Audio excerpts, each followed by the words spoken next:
Hi there. I've had a few people message me over the last few days asking me how I'm making the uniform wash bags for our amazing NHS and Key Workers. So I thought it's going to be quite difficult to tell people how to do it over Messenger or over email or text. I thought the best thing to do is just make a 10-minute cheese video of what I've been doing and how I've been doing it. Now, I'm not a professional sewer. I'm not even an amateur sewer. I just wanted to have a go. And thankfully my parents have a great sewing machine, which is actually what you're propped up on right now. So if I'm a little bit jaunty, that's why. So what I've been using is cotton fabric or a polycotton blend. Now I buy my fabric brand new. You don't have to buy it brand new, but I think personally, because these wash bags are going to be used quite a lot and they have to be washed at 60 degrees and they also can't affect the uniform of what's in the bag. And I just thought personally buying brand new fabric was just the better option for me, because the stuff that I had, I didn't know how long I'd had it, what type of fabric it was. I didn't know if I could sew it very well. So I just thought, well, we'll buy brand new. And then I've also gone for ones that have got jazzy prints as well. So a little bit of humour to buy them. I'm currently using a business called Material Girl in Sutton. Now it's Tracy that I've been dealing with and she's been fantastic. So thank you, Tracy. I'm going to just talk you through what the sizes that I use and how I sew them. They're not that hard to make, they're just a bit fiddly. So I've been using fat quarters. Now, this is the size of a fat quarter. Now, a fat quarter, I haven't got the exact measurements right now, but I can message them if you need them, if you've already got a big roll of cotton fabric somewhere. A fat quarter, I believe, is a 1/2 metre cut, so it's just over, give or take, halved. So it is like 1/4 metre, but because you'd be buying it off a roll, you get a little bit more. So it's a little bit more than 1/4 metre, that's why they call it a fat quarter. So this is my fat quarter that I'll be using, one of them. And as you can see, there's a right and a wrong side. Can't really see it with my backlight, I'm afraid, but this is the right side and this is the wrong side. So this one's a little bit duller than this side. So this is what I'm going to refer to as the right side, because this is the side you want on your outside of your wash bag. So right side on the table facing up, and you're going to get your second piece of material, your second fat quarter.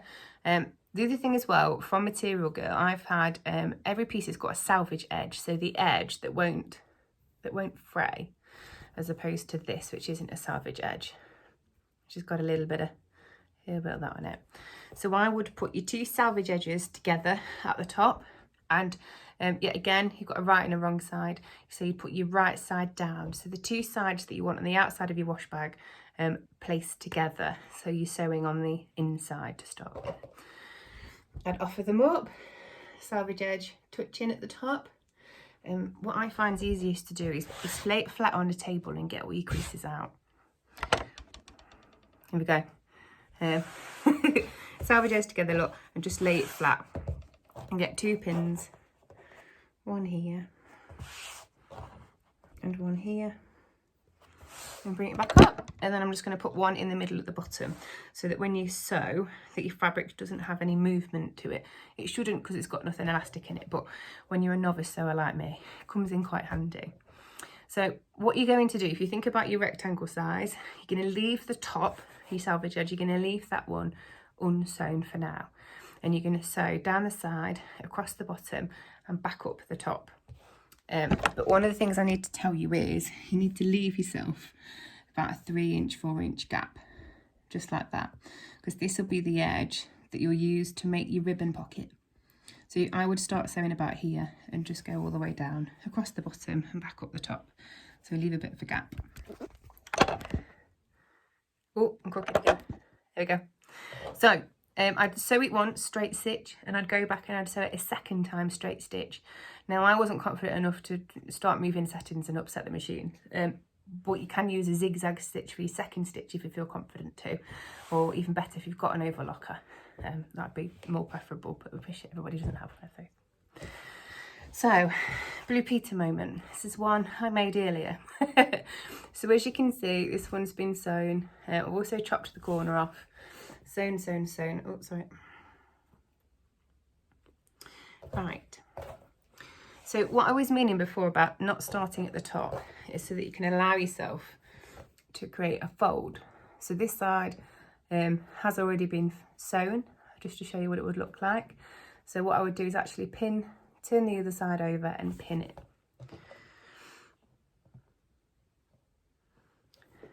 Okay, so, and I would actually open out your bag and sew it like this on machine. So you'd start here, and if you go forwards and back on your machine, just so that it doesn't come undone, all the way down the side, across this middle bit, and back up the top, forward and back.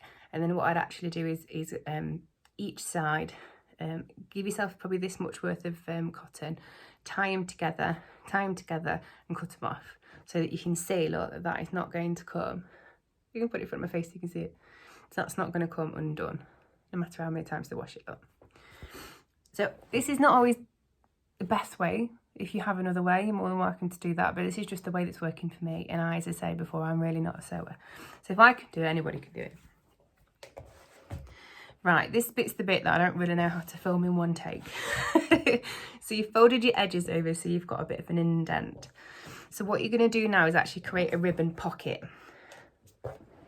See if I can do it this way. So you're going to fold it over once and fold it over again. So it's actually folded over twice. And what you do is pin this bottom edge. So I'm just going to do this well. I won't be very good on Blue Peter me.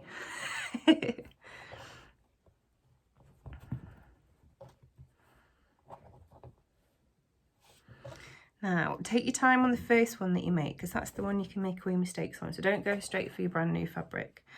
Find yourself a piece that you're not so precious about. I'm just going to pin the other side as well so you can see that. Pretend I've sewed that one. Fold it once. Fold it twice. Pin, pin. Now, it's quite important that you keep your ribbon pockets in equal size. Then they look a bit neater when they're finished. Yeah. So you've got your ribbon pockets. Now I've only pinned a little bit just to show you. So I would actually start sewing. I would pick my lightest fabric size. So I always do a polka dot and a funky print. So I'd start sewing about here, right at this bottom edge. Go all the way along, over your pins if you're comfortable to, all the way to the end. Now this bit is potentially the tricky bit. So I'd go all the way over that. You've got your edge here that we sewed earlier. You're going to go across it, and then you're going to catch the bottom of this, of your new side, and just keep going. And I would go all the way around, and actually when I started here, go about to there, so that between here and here you've actually sewed it twice. I just think it's easier than when it's washed a lot. It's not going to come undone in the wash. So then you can take all your pins out. I usually cut my edges off just at the end, not you sewing the actual fabric bit, and then you can turn it the right way. I need like a magician's assistant, don't I? Right, best way to show you this. So you won't have pins in yours when you've done this one. I haven't got the third step to show you, but so that will be your finished wash bag. So then all you now need to do is sort your ribbon. So ribbon length, about an arm's width, straight. I actually put a safety pin on one end of it. So what you can do is you can actually feed it through, and I found the quickest way to do it is gather your fabric over the pin, pull the head of the pin and just pull it through. So it would take you a few minutes or two, or a few seconds or two. That's probably the most time consuming bit. Then you can pull it back out the other side and then sew it off nicely, just like that, look.